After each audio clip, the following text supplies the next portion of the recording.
On this day in history, October 11th, 1303, Pope Boniface VIII, the Devil Pope, is beaten to death.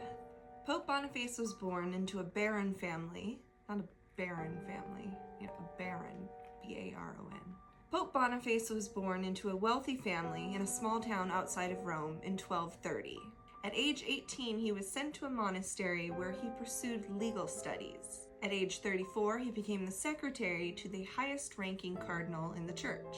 And at age 51, Boniface himself was promoted to cardinal, where he set his sights on the papal throne. In 1294, Pope Celeste was the newly elected pope, but he abdicated after only 5 months, rumored to have been pressured, even threatened into it, by Boniface and his cronies. Pope Celeste died a year later, and rumors began to swirl that Boniface had made a deal with the devil to put him on the papal throne.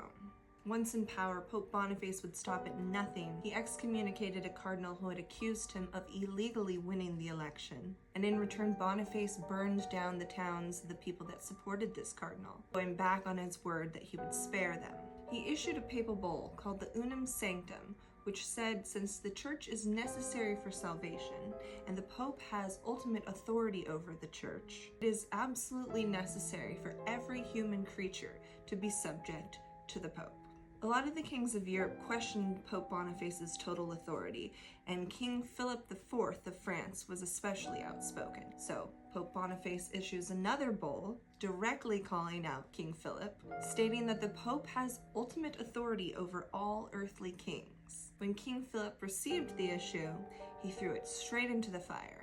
In the shadows, King Philip was plotting the downfall of Pope Boniface, and he sent off an army to arrest the Pope and force him to face trial. On trial, the Pope was charged with stating if nothing else could be done to humble the king and the French, he would ruin himself, the whole world, and the whole church. He has a private demon whose advice he follows on all things, and this is publicly known. He consults oracles, and this is publicly known. He is a sodomite, which, to be fair, is very unlikely because it was a pretty common accusation at the time. He is seeking to destroy the faith and to destroy the French, as they are the perfect example of Christendom.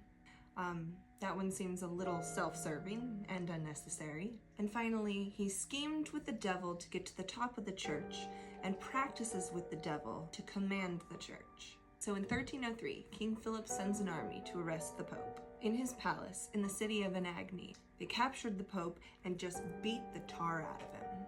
And at this point, this guy is like 74 years old. So they're really going to town on this old guy. However, while he was being detained and having the holy crap beaten out of him, the people of Anagni rose up and demanded his release.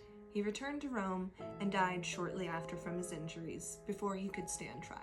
Without a doubt, there was a darkness surrounding Pope Boniface, who cheated his way to the top, ruled as a total tyrant, and had no problem throwing people under the bus. Was he a devil worshiper? I don't know. That just seems fun.